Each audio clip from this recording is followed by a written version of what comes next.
Do you think this is the most wonderful time of the year, as the song goes? Do you celebrate the full 12 days of Christmas? Or do you poop out on December 26th because you started celebrating so early? What does it mean to celebrate all the way to the 12th day of Christmas, which we call Epiphany? I'm Tessa Bilecki. And I'm David Denny. And this is Fire and Light. Conversations on life, love, and soul. Welcome, everyone. Whether or not you think this is the most wonderful time of year, it's certainly a wonderful time of year, sometimes a little too secular for me and not sacred enough.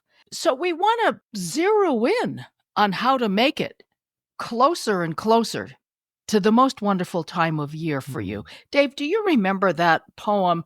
Well, it wasn't exactly a poem. It was a meditation that we included in our Christmas anthology, Season of Glad Songs. That's a wonderful book. Everything that we love about not only the 12 days of Christmas, but the season of Advent that precedes Christmas, and even after the 12 days, way into the new year and the celebration of Candlemas, which is traditionally the last day of Christmas, the 40th day of Christmas.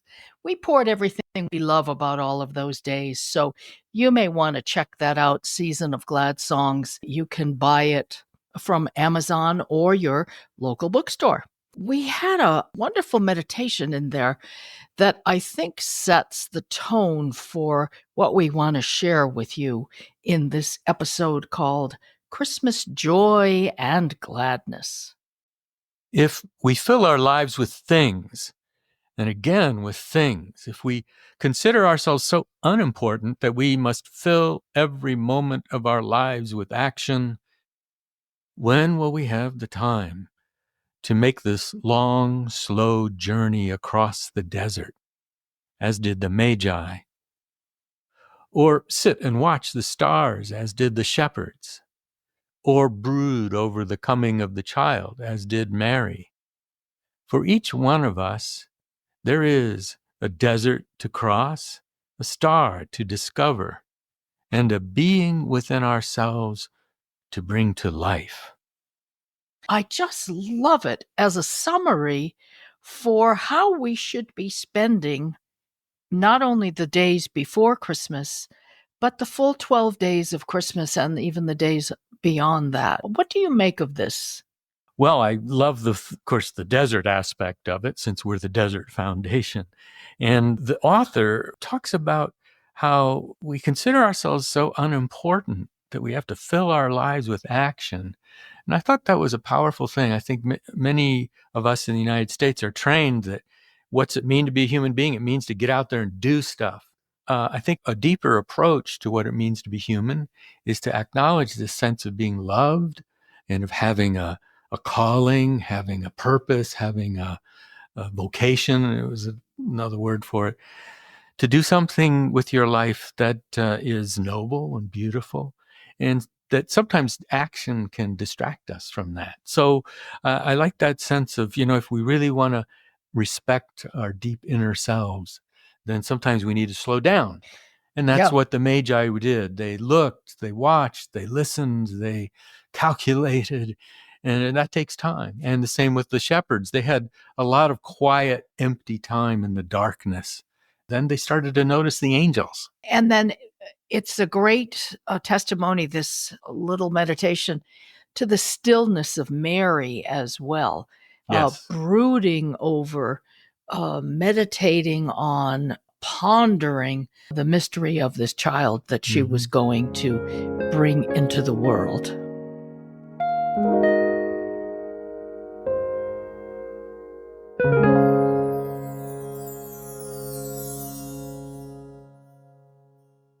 So before we say more about celebrating the 12 days of Christmas, and especially Epiphany, the 12th day, it's important for us to note, I think, that we do live in a world that is at war. We live in a world that we could say is broken and in profound need of healing. tremendous chaos all around the world, and that we celebrate in that context very consciously.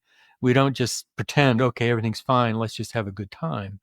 But rather we try to understand this coming of Christ, this coming of love into the world, not into a perfect world, but into a world that's really suffering. And that's important. Yeah, into a broken world. So I love how in Glad Songs we included that section. It was called Merriment in a Warring World.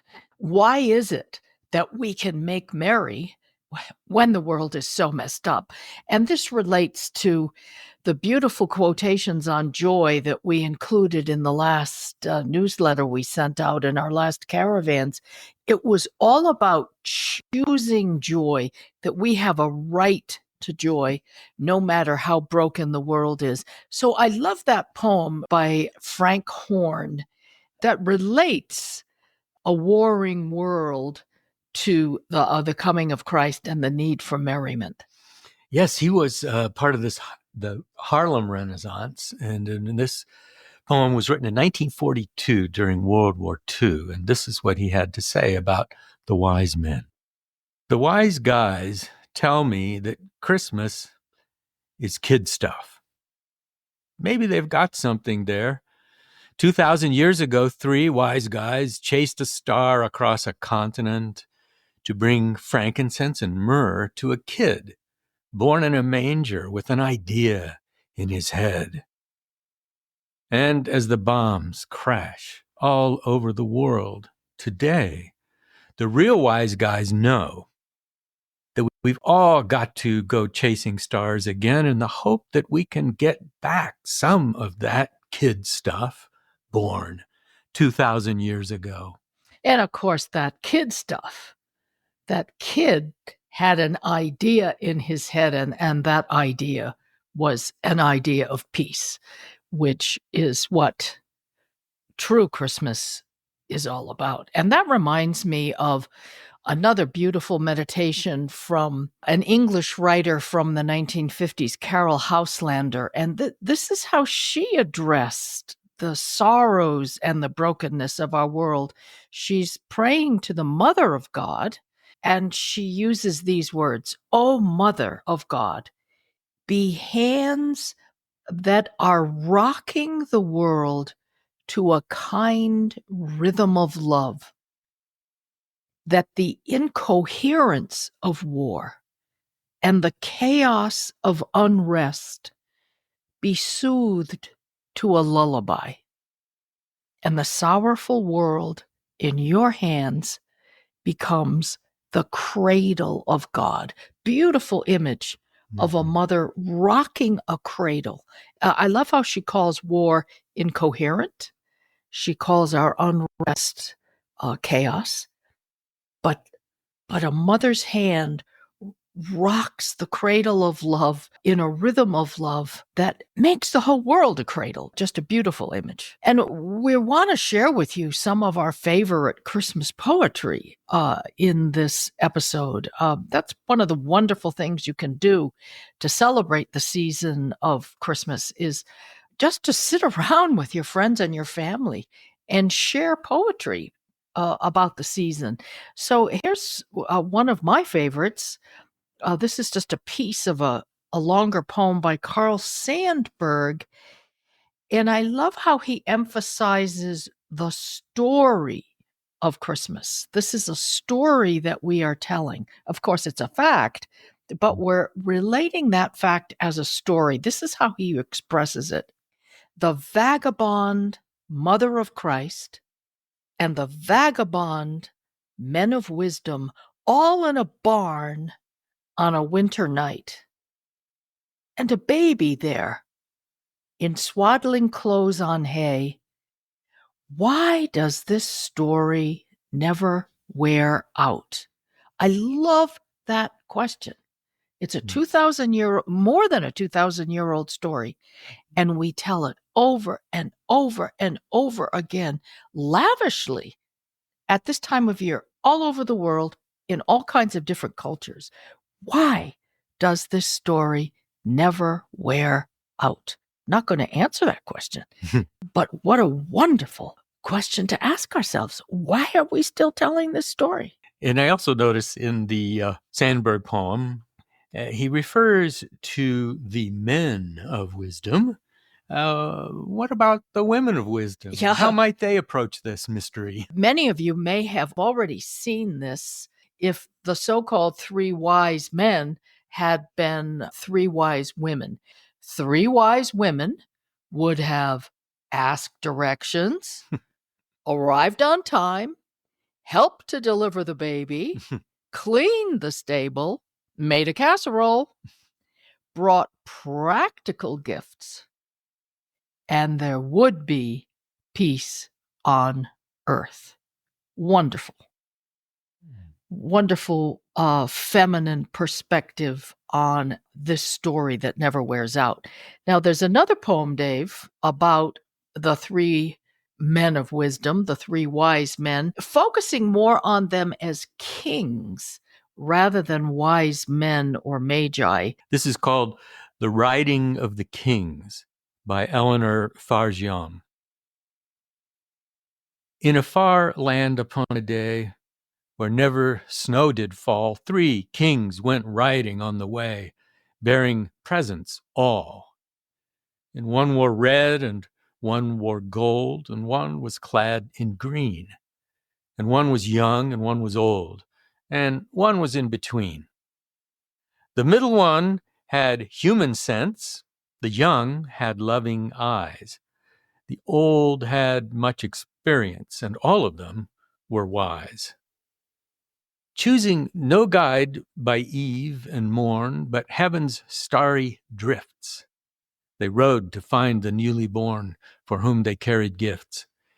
Oh, far away in time they rode upon their wanderings, and still in story goes abroad the riding of the kings, so wise that in their chosen hour, as through the world they filed, they saw not wealth or place or power, but rode to find a child. Another beauty. I love that she uses colors. And in all the iconography that we see of the three wise men, they're all dressed in different colors. Notice that as you look at Christmas art this season or as you receive your Christmas cards, just notice how they're dressed. Notice the colors that they're wearing, and notice that they tend to be young, middle-aged, and old. That's the tradition. And we even give them names in our tradition, Balthazar, Melchior, and Caspar. And also notice in this poem, first of all, let's spell out, Dave, the name of the poet so people can look up this poem if they want to. Yeah, it's Eleanor Farjeon, Farjeon. Yeah, and notice she uses that word story too. She's referring to the same thing as Carl Sandburg. She says, still in story. Mm-hmm. We still tell the story of the three kings. Why does this story never grow old? And it takes us back to our opening meditation that all of us need to be like these three wise men or the three wise women, and we need to make that long, slow journey. This is what we celebrate on Epiphany. Epiphany is the feast of the three kings or the three wise men. And it's such a lavish feast. In many ways, I love it even more than Christmas. It's got a shining star, splendid kings, shimmering gold, the sense of exotic spices. It's a very sensuous feast, Epiphany. There's a simplicity about Christmas, but then a kind of a splendor and a lavishness about Epiphany. And in the Middle Ages, it was called the Supreme Day. It's traditionally celebrated on January 6th, and it's actually an older feast than Christmas itself. And it was when we celebrated the Nativity of Jesus originally. We didn't do it on December 25th. We celebrated it on January 6th on the Epiphany. What does that word epiphany, where do we get that word, Dave? What is it? Yeah, it's a Greek word, and it just means to manifest or a manifestation. And in the Greco-Roman world, an epiphany was like when the king shows up for a public appearance. He has they all have an epiphany. But of course, then Christians shifted that to the notion of Christ as Jesus as a king, as a ruler in a sense, as a Messiah. And so when he shows up, it's an epiphany. I think also there's a sense that it connotes a kind of understanding.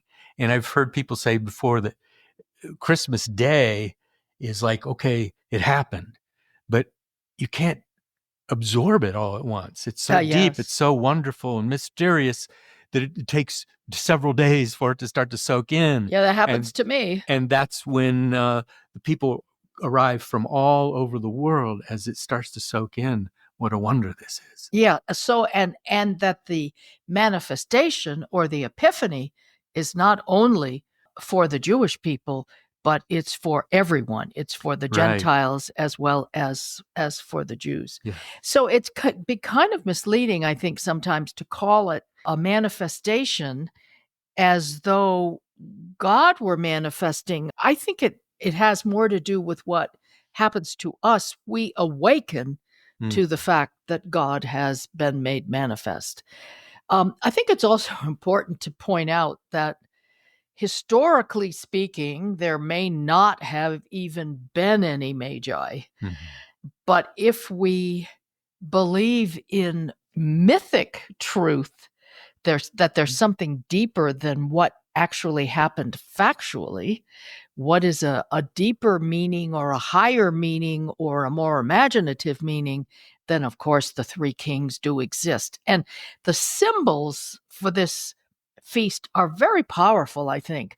There's that symbol of the journey that we've been talking about, the journey across the desert, the symbol of the star that each of us is called to follow, and then the symbolism of the three gifts that are brought.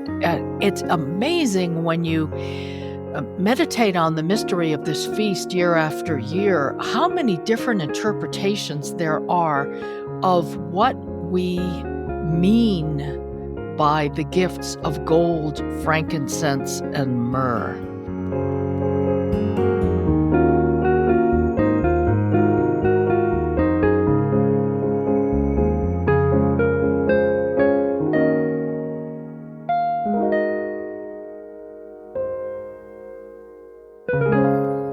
I think traditionally, yes, the idea was that, well, gold, that's associated again with leaders, with kings.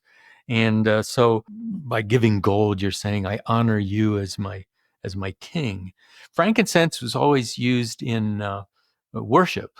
It's often used in many different religions to give that idea of prayers rising like incense, for example. So frankincense, I worship you as my God. And then myrrh is a healing agent, also a resin like frankincense. So it's used to heal, also to like when you're embalming a dead person, it was used to preserve the body. So myrrh, I grieve over your death. This sense that God is not only just eternal, but in a child, in a human person, God experiences death. I love what the German theologian Karl Rahner does with the three gifts. He says the gold symbolizes love, I love you. The frankincense is reverence, I revere you. And the myrrh is, as you said, a symbol of suffering. The fact that God suffers the way we suffer, I think is a very, very important teaching and makes kind of a poignancy or even a tinge of sorrow in Christmas because of what we know eventually is going to happen to this little baby, that he will suffer. God suffers with us. But I think there's an even a more interesting interpretation of the three gifts that comes from one of your favorite authors, Dave, from Bede Mm-hmm. Griffiths, who had a Christian ashram in India called Shantivanam. And how did Mm-hmm. he see the three gifts? Well, of course, Christianity is often associated with colonialism, unfortunately, with imperialism. And so often our missionaries have always thought, well, what do we have to give to other cultures? And I think now we're understanding more and more that other cultures have a lot to give us.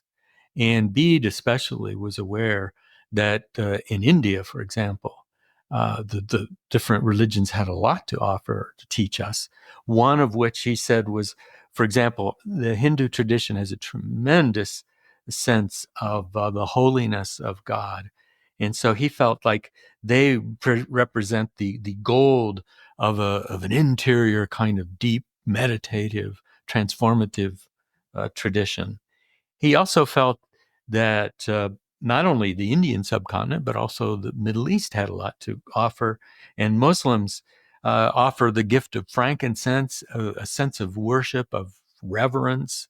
For example, we talk about Christian monks who pray, say, 7 times a day. But if you're just a, a devout Muslim, you, your family, kids, everybody is going to be praying 5 times a day. So that's a powerful kind of frankincense, emphasis on the centrality of God, of love in all of everyone's lives, not just monks. And then finally, Bede felt that Buddhists, what's the key wisdom of the Buddha was life is suffering. That no matter how wonderful a day is, no matter how wonderful a relationship may be, nevertheless, suffering is embedded in every moment, really, of our lives. Everything is a little bit unsatisfactory, and things disappear, and we suffer as a result of death, for example. So the Buddhists have a tremendous insight into that, and that's symbolized by the myrrh. So this is another beautiful way of understanding the wise people as representing other world religions. Yeah, other world religions, other cultures around the globe. For me, it's one of the most powerful depictions of what we mean by the three wise men offering gold, frankincense, and myrrh. Then there's yet another way to look at this. When I was a kid, there was a tradition on television on the Hallmark Hall of Fame. It started in 1951, so I would have been in the first or second grade. There was an opera that was televised every single year for 15 years, and I probably saw that every single year.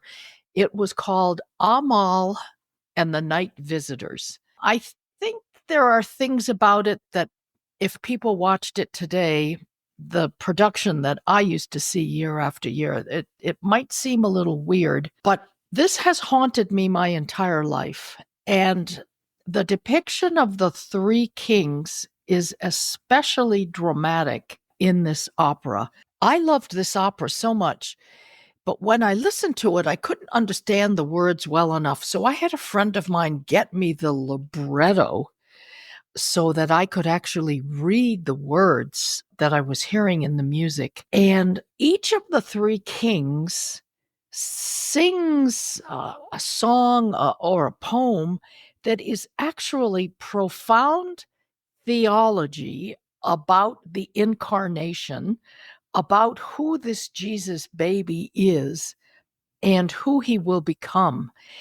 Let us now share those with you. What each of the three kings says he is looking for and what he's doing by bringing his gift. The first king, or the first wise man, asks, "Have you seen a child the color of wheat, the color of dawn? His eyes are mild, his hands are those of a king. As king he was born. Shining gold we bring to his side, and the eastern star is our guide." Have you seen a child the color of earth, the color of thorn? His eyes are sad, his hands are those of the poor. As poor he was born. Bitter myrrh we bring to his side, and the eastern star is our guide. And then the third king sings, "The child we seek holds the seas and the winds on his palm. The child we seek has the moon and the stars at his feet. Before him, the eagle is gentle and the lion is meek. Frankincense we bring to his side, and the eastern star is our guide." And of course, as you hear these, as you think about these three kings, I'm hoping that great Christmas carol is going through your mind. "We three kings of Orient are, bearing gifts we traverse afar, field and fountain," and on and on. Again, beautiful theology in that Christmas carol that we sing. If I might interject, though, this is all pretty serious Yeah, stuff. serious and stuff. Sometimes there's some wonderful lighthearted aspects in our tradition, one of which is a poem that we found years ago by Gloria Fuertes. And she's talking about, well, wait a minute, gold, frankincense, myrrh, that's a big deal for, theologians or something. But Or adults. yeah, what was the baby thinking? What would he be interested in? And this is Gloria Fuertes trying to grapple with that. This poem begins, "And long past dawn, the little birds were already singing. The three kings stood there staring and uncertain, hearing a child just born speak like a man. 'I don't want gold or incense or these expensive, meaningless gifts. I want the camel. That's what I want. I want the camel,' the child repeated." Yeah, I love that poem. I love that poem. But yeah, what's a kid going to do with gold or frankincense? Nothing. But as we know, all children go for the animals. That's right. In every kind of situation. But back to the Three Kings. Okay. And the opera, which was written by Giancarlo Menotti, specifically for the Hallmark Hall of Fame. I think I read somewhere that it is the most frequently performed opera in the history of opera. So many of you may have seen it on television, or maybe you actually saw it performed live somewhere, which I would really love to do, but I've never had that chance. And the three wise men conclude again with a very profound theology of what we mean by the incarnation, of what it was that Jesus came to do in this world. And so they talk about how the child they were looking for really didn't need the gold, because it's on love alone that he builds his kingdom. And he holds no scepter in his pierced hand, and he wears no crown. And his power is not built on our labor or our toil. The keys to his kingdom belong to the poor. And he takes away the sting of death. That's going to become clearer through the passion and death of Jesus. And he brings us new life through his resurrection. The real gift that the three wise men bring is themselves. And the real gift that we bring is ourselves. And the Eastern Star is our guide. Yes, and every single verse in Amal and the Night Visitors of the Kings, each time they end with this: "The Eastern Star is our guide." And it's like this compass mark, this central focus of their lives that draws them into this great adventure and into this epiphany. So I think that part of what they're saying there is that there's a star for each of us that we're called to discover and then to venture through the desert. Which brings us to our original meditation and what we began with. And now we want to come to our final meditation for this podcast. And it will also be the final meditation for our whole Fire and Light series. This is our last podcast in this series that we have so enjoyed bringing to you. We're concluding it because we need to focus more on our writing instead of talking. We're so grateful to you for your listening, for all your responses to what you've heard, and for your support. Now, Dave, get us ready for our meditation on the star, on our guiding star, the Eastern Star, our guide, the star that each of us is called to follow in our own unique ways.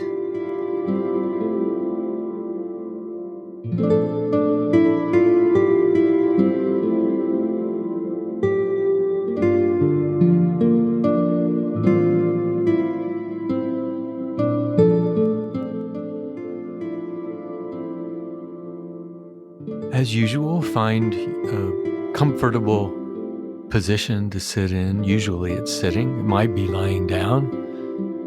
Position in which you are comfortable and yet alert. Take some deep breaths. Be aware of any tension you may hold in your body and allow yourself to let go of that. And any worries or concerns that you may have in your mind and in your heart, you can set those aside and take a moment to think about what that star is toward which your life is moving. The wise still seek the child. We've all got to go chasing stars again. Look up, you there, star readers, this way. See, I am a new rising star. Let my radiance into your existence. In this strong starlight, much will happen. The star which they had seen in the east went before them till it came to rest over the place where the child was. When they saw the star, they rejoiced exceedingly. To discover how to be human now is the reason we follow the star. I am the root of Jesse and David's son, the radiant star of morning and God's own light.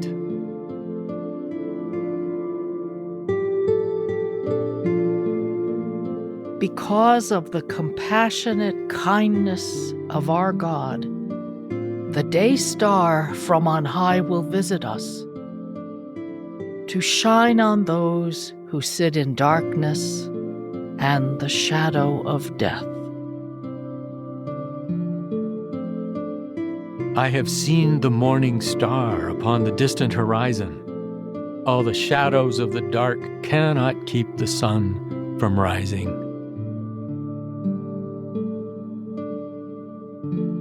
This world is wild as an old wives' tale, and strange our peace the is plain put in things impossible are. Things, where clashed and thundered unthinkable wings round an incredible star.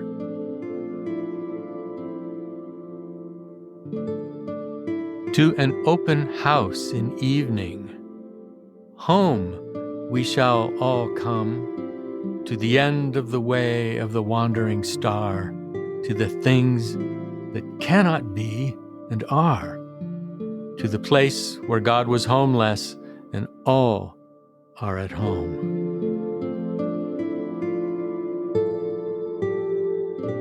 Frodo and Sam saw a white star twinkle for a while. The beauty of it smote their hearts, and hope returned again. In the end, every shadow is only a small passing thing. Beyond its dark reach, there is light and high beauty forever.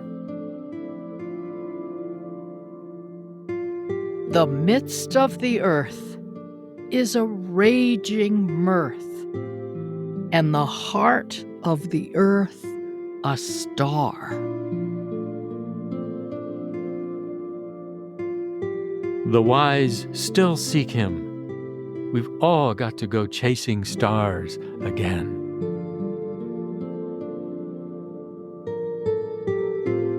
This concludes our series of podcasts for Fire and Light.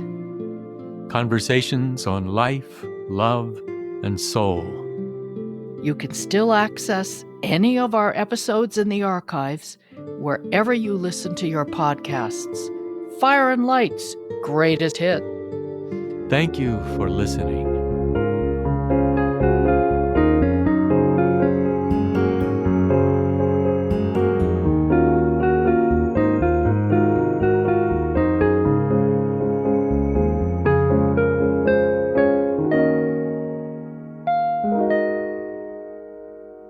The background music for Fire and Light is The Day We Met, composed and performed by Ricky Zhao.